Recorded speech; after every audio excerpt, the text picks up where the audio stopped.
Hello dear learners, कैसे हैं आप सब। आई होप सब लोग बढ़िया होंगे, मज़े में होंगे। एग्जाम की प्रिपरेशन बढ़िया चल रही होगी क्योंकि कल आपका एग्जाम है। सो आज का वीडियो अगेन बीएड सेमेस्टर 4 के लिए। सब्जेक्ट कोड है B402, school curriculum development, unit 1 हम पढ़ रहे हैं, अंडरस्टैंडिंग करिकुलम। टॉपिक जो हम कवर करेंगे इस वीडियो में वो है educational and instructional objectives of curriculum. So video को देखिएगा लास्ट तक, अपने सारे डाउट्स क्लियर करिएगा, कमेंट कर सकते हैं, पूछ सकते हैं। साथ ही साथ चैनल पर नए हैं, पहली बार आए हैं, चैनल सब्सक्राइब नहीं किया तो चैनल को सब्सक्राइब करिएगा, वीडियोज़ को लाइक करिएगा, अपने फ्रेंड्स के साथ शेयर भी करिएगा क्योंकि बहुत सारी informative videos time to time upload होती रहती है। सो विदाउट वेस्टिंग टाइम फटाफट स्टार्ट करते हैं वीडियो। सबसे पहले बात कर लेते हैं एजुकेशनल ऑब्जेक्टिव्स की। एजुकेशनल ऑब्जेक्टिव्स वो पॉलिसीज़ या स्टेटमेंट होती हैं जो डायरेक्शन प्रोवाइड करती हैं किसी भी एजुकेशनल स्ट्रक्चर का, यानी कि एजुकेशन किस तरीके से दी जाएगी, वो सारी की सारी चीज़ें एजुकेशनल ऑब्जेक्टिव का पार्ट है। क्योंकि ऑब्जेक्टिव का मतलब यही होता है कि उसके पीछे का रीज़न क्या है। तो एजुकेशन जब आप करिकुलम बना रहे हैं तो उसका एजुकेशनल ऑब्जेक्टिव जो होता है वो यही होता है कि उस करिकुलम को बनाकर किस टाइप की एजुकेशन आप इम्पार्ट करने वाले हैं। These are the statements which expresses specifically and in measurable term an attitude that will develop cognitive और psychomotor skills in the student. यानी कि आप ये भी कह सकते हैं कि ऐसी स्टेटमेंट्स जो एक्सप्रेस करती हैं किसी भी चीज़ को स्पेसिफिकली, यानी कि बिल्कुल स्पेसिफिक होता है, एग्जैक्ट होता है, साथ ही साथ मेजरेबल टर्म्स में होती है, यानी जिसको आप मेजर कर पाओगे। और इनके पीछे रीज़न क्या है? इनके पीछे रीज़न क्या है कि ऐसा एटीट्यूड डेवलप करना बच्चे में जिसके थ्रू उसकी कॉग्निटिव पावर बढ़ेंगी, साइकोमोटर स्किल्स उसकी बढ़ेंगी, जिनका वो यूज़ कर पाएगा फ्यूचर में। Then educational objectives are the basic principles for creating classroom activities and the content as well as personal development. तो पर्सनल डेवलपमेंट हो उसके लिए भी एजुकेशनल ऑब्जेक्टिव ज़रूरी है। ये बेसिक प्रिंसिपल हैं जिनके बेसिस पे क्लासरूम एक्टिविटीज़ डिसाइड होती हैं, जिसके बेसिस पे कंटेंट डिसाइड होता है कि क्या पढ़ाया जाएगा, एंड जिसके बेसिस पे पर्सनल्स का डेवलपमेंट होता है। पर्सनल डेवलपमेंट का मतलब यहाँ पे अगेन जो टीचर्स हैं उनका डेवलपमेंट, यानी जो भी इन्वॉल्व है टीचिंग लर्निंग प्रोसेस में उसका डेवलपमेंट। अब अगर टाइप्स की बात करी जाए यहाँ पे तो इसके मेजरमेंट के टाइप्स आप कह सकते हैं। एक टाइप होता है according to the type of objective, institutional होता है, यानी इंस्टीट्यूशनल एजुकेशनल ऑब्जेक्टिव हो सकता है जहाँ पे कि इंस्टीट्यूशन यानी जिस इंस्टीट्यूशन में पढ़ाया जा रहा है उसका ऑब्जेक्टिव क्या है वो भी डिसाइड करता है करिकुलम। देन डिपार्टमेंटल होता है। डिपार्टमेंटल बेसिस पे भी अगर हम देखें एजुकेशनल ऑब्जेक्टिव तो हर एक डिपार्टमेंट के बेसिस पे भी वहाँ चेंज हो सकता है। जैसे कॉमर्स डिपार्टमेंट है, साइंस डिपार्टमेंट है, तो उसका ऑब्जेक्टिव क्या है, वो किस टाइप की टीचिंग को इम्पार्ट करना चाहता है, तो वहाँ पर उनके अपने ऑब्जेक्टिव्स हो सकते हैं एजुकेशन से रिलेटेड। देन स्पेसिफिक इंस्ट्रक्शनल या फिर बिहेवियरल भी हो सकता है depending upon the object. Next type है अकॉर्डिंग टू डोमेन। तो पहला पॉइंट है कॉग्निटिव डोमेन, फिर है अफेक्टिव, एंड लास्ट में आता है आपका साइकोमोटर डोमेन। कॉग्निटिव डोमेन जो होता है वो फोकस करता है एक्विजिशन, रिटेंशन या यूज़ ऑफ नॉलेज को मेजर करने में कि ये कितना एक्वायर किया है, जबकि अफेक्टिव डोमेन जो है वो कवर करता है इमोशंस को, वैल्यूज़ को, और साइकोमोटर डोमेन जो है उसमें फिजिकल मूवमेंट एंड कोऑर्डिनेशन जो है वो आता है कि आखिर कितना लर्निंग प्रोसेस के थ्रू बच्चे ने इन सारी चीज़ों को सीखा है। देन ऐसे ही अकॉर्डिंग टू पर्सन अगर बात करी जाए एजुकेशनल ऑब्जेक्टिव में तो वो अगेन डिवाइड हो जाएगा teacher centred and student centred पे, कि टीचर का प्राइमरी ऑब्जेक्टिव क्या बिहाइंड एजुकेशन वो, एंड देन स्टूडेंट का ऑब्जेक्टिव क्या है उसके बेसिस पे। कैरेक्टरिस्टिक्स की अगर बात करी जाए तो जो एजुकेशनल ऑब्जेक्टिव्स होते हैं रेलिवेंट होना चाहिए, या होता है आप कह सकते हैं, confirm to the need of the learner and institutional objective. तो जो इंस्टीट्यूशन के ऑब्जेक्टिव्स हैं वो और साथ ही साथ जो लर्नर की नीड है उसके अकॉर्डिंगली होना चाहिए, रिलेटेड होना चाहिए। रेलिवेंट का मतलब यही है। देन लॉजिकल अनइक्विवोकल, इसका मतलब साफ है कि क्लियर एक्शंस होने चाहिए, फिजिबल होना चाहिए ताकि with in a time limit आप उसको अचीव कर पाएँ, पूरा कर पाएँ। देन ऑब्जर्वेबल, जिसको आप देख सकें, जैसे कि राइटिंग, स्पोकन परफॉर्मेंस, ये भी इसका एक क्राइटेरिया है कि करिकुलम में जो आपके एजुकेशनल ऑब्जेक्टिव्स हैं वो ऐसे होने चाहिए। Then measurable, able to evaluate, check and recheck, rating, grading, marking उस चीज़ की हो सके, ये जो है पॉसिबिलिटी अगर है तो इसका मतलब है कि अच्छा एजुकेशनल ऑब्जेक्टिव आपने बनाया है। देन नीड क्या है इसकी, तो पहला पॉइंट कहता है educational objective indicate the nature of education system. तो पहली चीज़ तो आपको ये बताता है कि एजुकेशन सिस्टम का नेचर किस टाइप का है, आप किस टाइप की एजुकेशन इम्पार्ट करने वाले हैं, वेदर इन टर्म्स ऑफ अगर आप बात करें कि आप डेमोक्रेटिक जा रहे हैं या कोई और फॉर्म लेके चल रहे हैं तो यहाँ पे भी इसके थ्रू पता चल सकता है। They serve as a guide for teaching and learning. Educational objective जो होते हैं वो गाइड होते हैं, क्योंकि जब आपका एजुकेशनल ऑब्जेक्टिव होगा यानी आपको पता है कि आप क्यों इस कोर्स को कराने वाले हो, या आपका उस पर्टिकुलर कोर्स को या करिकुलम को बनाने के पीछे का लॉजिक, रीज़न क्या था, ऑब्जेक्टिव क्या था, एम क्या था, तो उसके बेसिस पे ही आप टीचिंग कर पाएंगे, इसलिए एज अ गाइड भी एक्ट करते हैं। इसके अलावा एजुकेशनल ऑब्जेक्टिव्स प्रोवाइड्स गाइडलाइंस इन सेलेक्टिंग टीचिंग लर्निंग एक्टिविटीज़। साथ ही साथ टीचिंग लर्निंग एक्टिविटीज़ क्या होंगी इसके लिए भी आपको गाइडलाइन प्रोवाइड करते हैं educational objectives. It shows the direction in which education will act. साथ ही साथ एजुकेशनल ऑब्जेक्टिव आपको डायरेक्शन देते हैं, डायरेक्शन बताते हैं कि कहाँ पर और किस तरीके से आप एजुकेशन इम्पार्ट करने वाले हैं और किस डायरेक्शन में एजुकेशन मूव करेगी।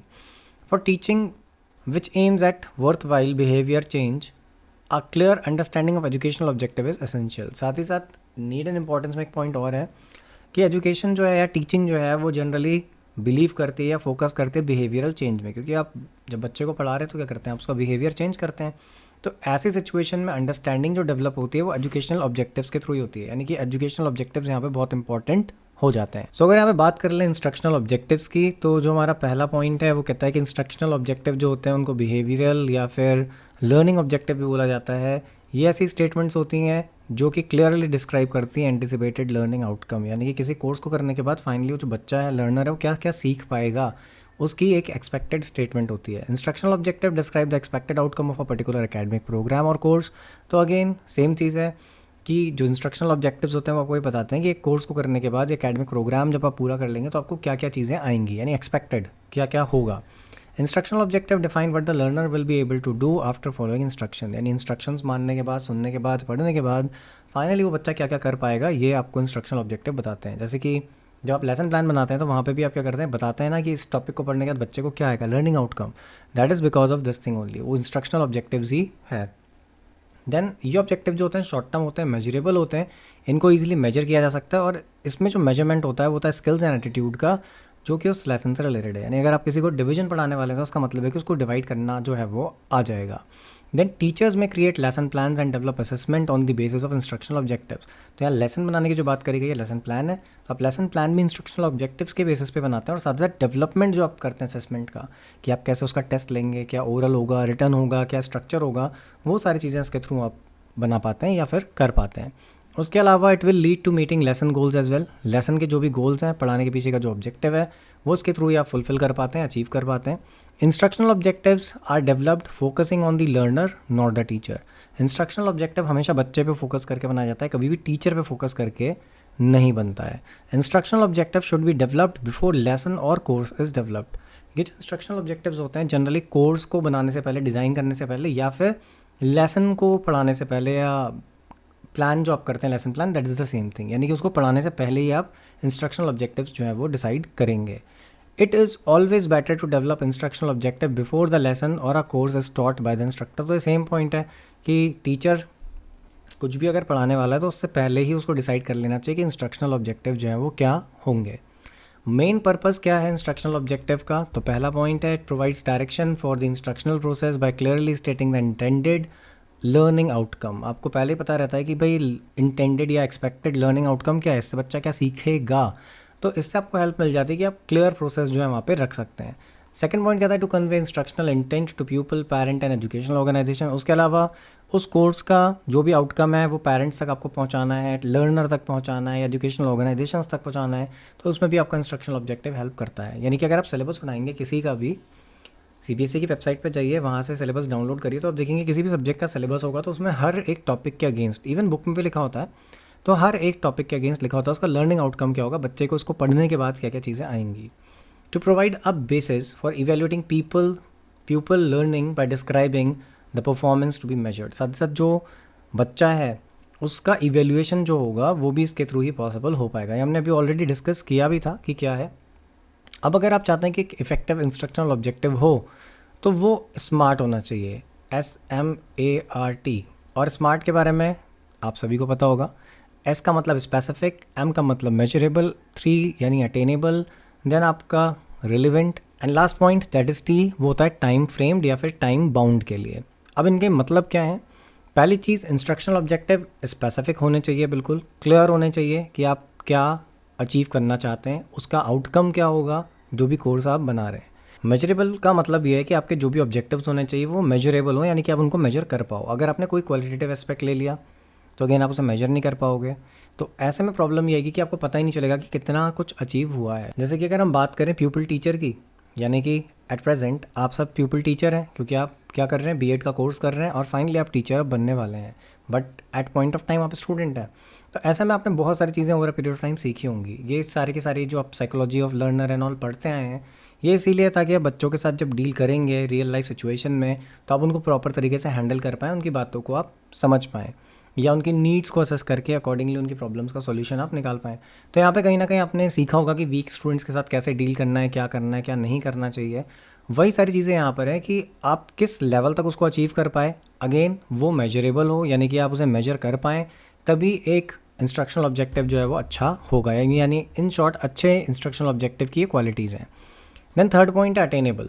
साथ ही साथ जो भी ऑब्जेक्टिव आप बना रहे हैं वो अटेनेबल हो, यानी ऐसा नहीं कि आप कुछ ऐसा टारगेट बना दें या एम बना लें जो कि अचीव ही नहीं हो सकता, यानी आप उसको रियलाइज़ ही नहीं कर सकते हो, तो उस केस में वो अच्छा एक ऑब्जेक्टिव नहीं होगा। साथ ही साथ relevant, related. Most learner do not care about learning things that they can not use right away. The information presented in the course and the outcome should be relevant to their personal lives और day to day work. अब यहाँ पे एक चीज़ और भी है कि maximum cases में तो यही होता है ना कि जो लर्नर्स होते हैं वो क्या करते हैं, उन चीज़ों को नहीं सीखना चाहते जिनको वो अभी यूज़ नहीं कर सकते। अगर आप किसी को बताएंगे और बोलेंगे फ्यूचर में तुम ये कर पाओगे, एक कोर्स का बेनिफिट फ्यूचर में मिलेगा, तो हार्डली शायद कोई उस पर ध्यान देगा या सुनेगा। लेकिन जब आप बताते हैं कि प्रेजेंटली इसे यूज़ करना है, इस टेक्निक को यूज़ करना है, तो फिर सामने वाला क्या करता है, उस चीज़ को सुन रहा और समझ रहा होता है। तो सेम चीज़ यहाँ पर भी है कि जो भी इन्फॉर्मेशन प्रेजेंट होनी चाहिए कोर्स में वो ऐसी होनी चाहिए, रिलेटेड होनी चाहिए उसकी पर्सनल लाइफ से और डे टू डे वर्क से, ताकि वो उससे खुद को जोड़ पाए और उन चीज़ों को समझ पाए। साथ ही साथ फिफ्थ पॉइंट है टाइम फ्रेम्ड या टाइम बाउंड।